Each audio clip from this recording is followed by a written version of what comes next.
Hey y'all, I'm back with part 1 of my May 2025 reading wrap up, so stay tuned. Welcome back to Books with Kimberly. Don't forget to like, comment, share my channel, and subscribe. Happy Memorial Day weekend. I hope you all are enjoying your extended weekend. If you have one, maybe you're getting some reading done or just spending some time relaxing. I am here to tell you about the books that I have read so far in the month of May. And I also have 2 books that I finished the last couple days of April that I need to go over too. So let's get right into it. Starting off, I'm going to go over the 2 books that I finished in the month of April. The first one is The Perfect Ruin by Shanora Williams. This was an audiobook read for me. This is a mystery thriller book, and it's mainly about the main character, Ivy, who is seeking revenge on Lola. Lola has something to do with her losing her family.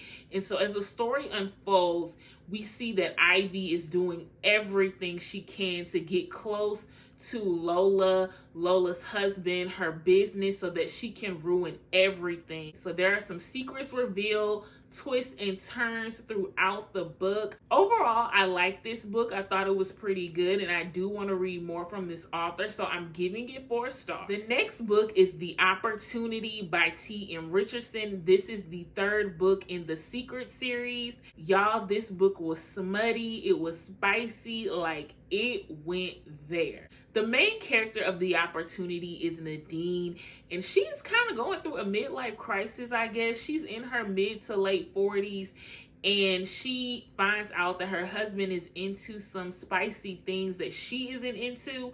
They go to therapy. They open up their relationship so that she can explore her sexuality. So they go to this club Secrets where, child, all your fantasies are fulfilled. And she ends up meeting this female stripper who is younger, and she is crushing on a girl from first sight. She ends up working with the girl, and so the 2 of them start to have a relationship. She doesn't tell her husband at first, which was annoying because her husband was very accepting of her revealing all of this, very supportive. And so for her to keep him in the dark about her exploring things with this woman, it did bother me. Overall, the story was good. I love how everybody's story from the previous books in the series wrapped up within this story. We got more from those characters. Nadine was just so annoying. That's the only thing keeping me from giving this one a 5 stars, is that Nadine was just so annoying. By the end of the book, I liked her a little bit more, but she still was working on my nerves the entire book.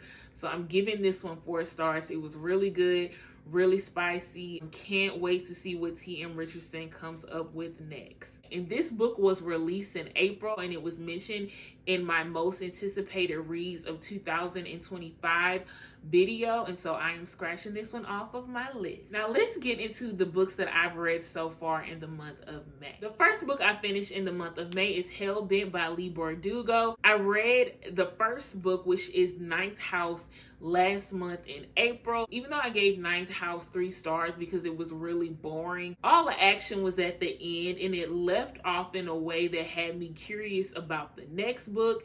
And y'all, Hellbent was so good.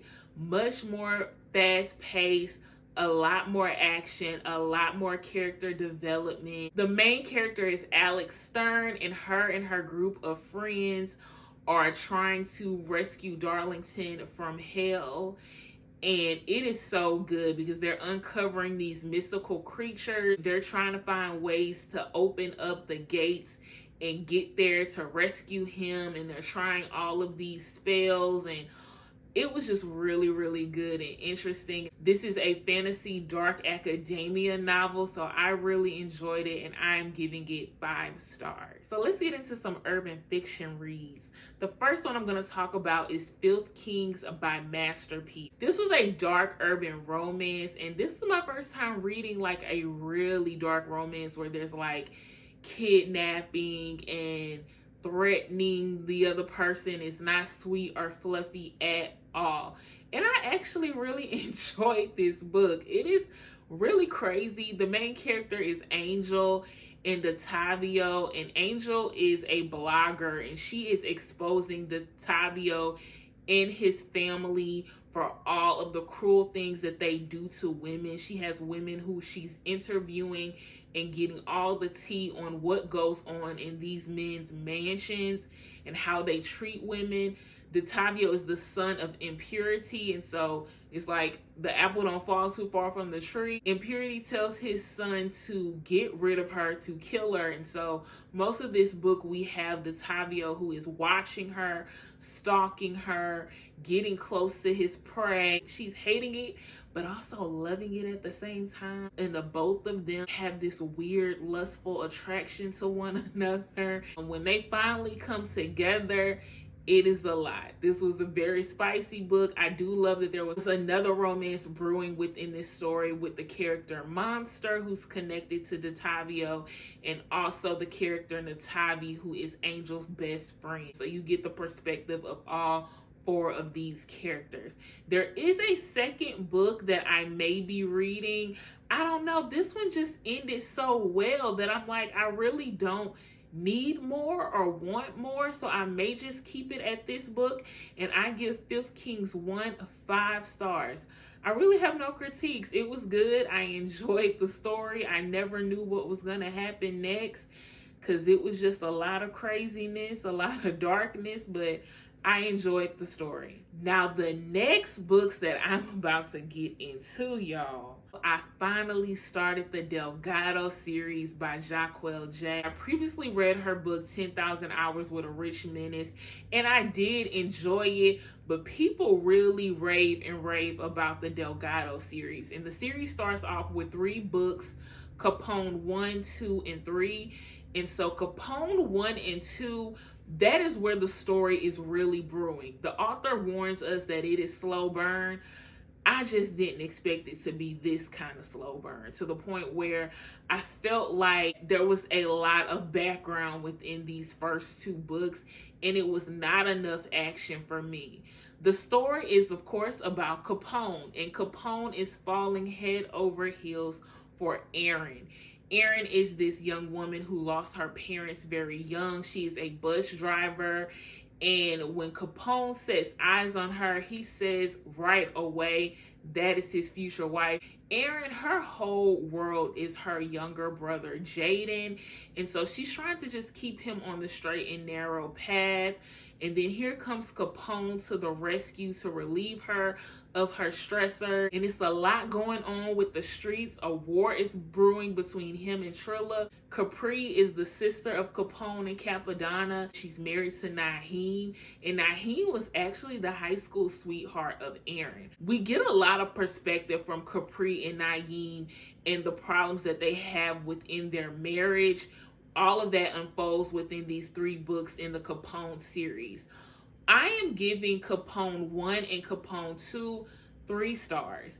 I was very underwhelmed, and I was starting to think that this series is very overhyped because it just was not giving. I even got to the point where I was like, her little brother Jaden needs to go, because her whole storyline just revolved around Jaden and his life and keeping him off the streets. And I mean, it's interesting, it's realistic, but that's really why I don't like when the main female characters have kids. They become such a mother figure that it really overshadows what I came for, which is the romance. But of course there is drama that Jaden brings to the story. And I will say that in book 3, y'all, it picks up, the pieces come together. The war with Trilla is the main plot, and it has all the characters on edge. All the characters are toting and ready to let that thing sing. It's a lot of pow, car races. It's a lot of shootouts, bodies falling, funerals. Like, it is so much drama in that 3rd book. The pacing picks up. It is very fast paced. The characters are doing their thing. They are bringing it. And in the midst of all this drama and this street war that Capone is at the head of, you also get his love story with Aaron really developing, the two of them really becoming one. You get Capri and Naeem going through what they're going through. And so all together, I gave book 3 5 stars. I was shocked by how good this book was because I didn't even know if I wanted to read book 3. I am not changing my ratings for book 1 and book 2 though, because I do feel like the author could have gave more, especially developing the relationship between Capone and Aaron. Y'all, that is it for part 1 of my May reading wrap up. There's one more week in the month of May, so I feel like I can get a lot more reading done, especially if I'm doing like short stories, maybe getting another audiobook. I'm also considering starting Capone, which is season 2 of the Delgado series for Jahquel J. That series has 5 books, so I'm not ready to fully jump into it yet. So we'll see what gets finished, and I'll come back with part 2 to let you know the last books that I finished for the month of May. Y'all get in the comments and let me know what books you've been enjoying, if you've read any of the books that I've read so far.